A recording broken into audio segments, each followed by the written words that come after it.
I'm standing outside of an apartment and hotel building in downtown Winston-Salem, but until recently, this building was the headquarters of the second largest tobacco company in the United States.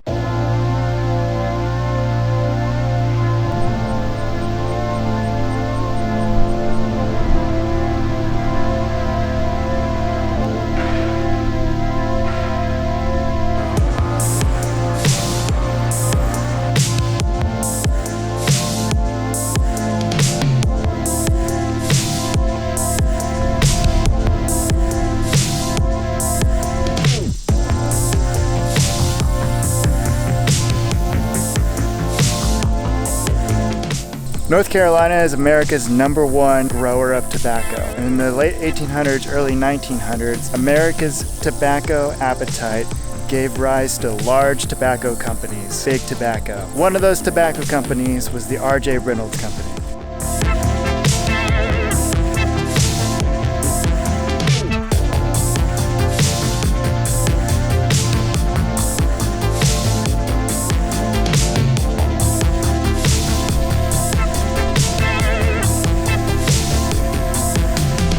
R.J. Reynolds started working at his father's tobacco farm in Virginia.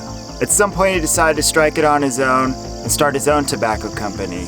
He decided to do that in Winston-Salem because it was the nearest town with a railroad station. Well, really at the time it was Winston because Winston and Salem were two separate towns, but regardless, he moved to Winston-Salem and started his own tobacco company.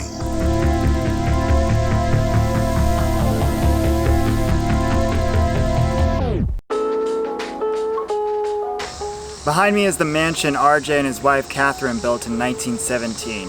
A year later, R.J. would die here, but not before becoming one of the most influential tobacco magnates to ever live.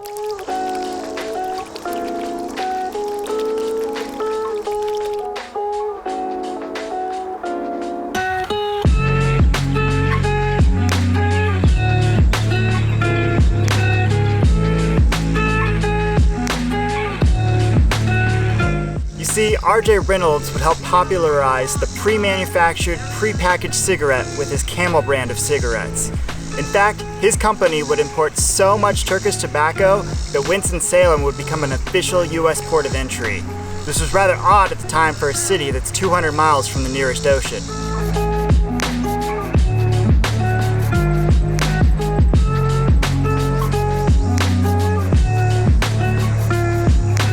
As you can see from the grounds here, R.J. was rich.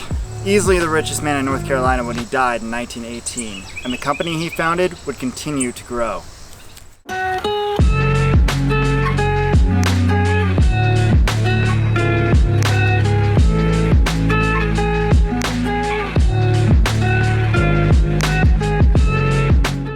As the business grew, the company R.J. started would go on to own hundreds of buildings in downtown Winston-Salem.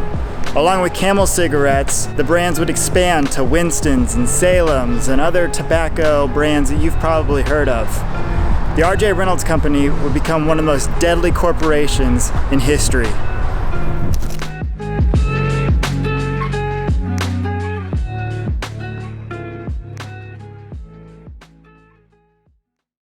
But back in the 1920s, the R.J. Reynolds Company was looking to build a brand new headquarters here in downtown Winston-Salem. To do so, they hired the architecture firm of Shreve & Lamb.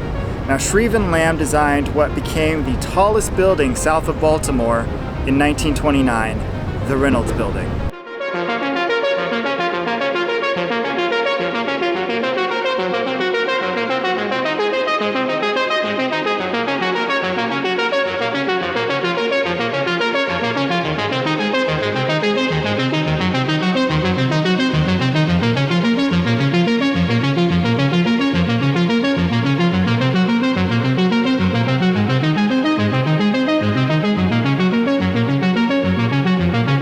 A few years later, Shreve & Lamb were tapped to design another building, this one in New York City. At the time, there was a race to design the world's tallest building. In just 2 weeks, William Lamb was able to make the initial drawings of what became the Empire State Building. The Empire State Building remained the world's tallest building until the 1970s. William Lamb was able to make those drawings so quick because he based his design off of a previous building he did, the Reynolds Building in Winston-Salem.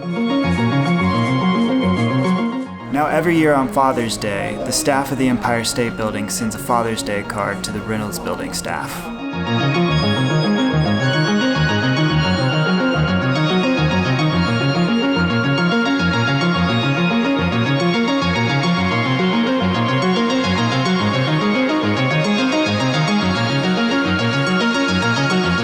That is how Big Tobacco influenced the design of one of the most iconic buildings in the world.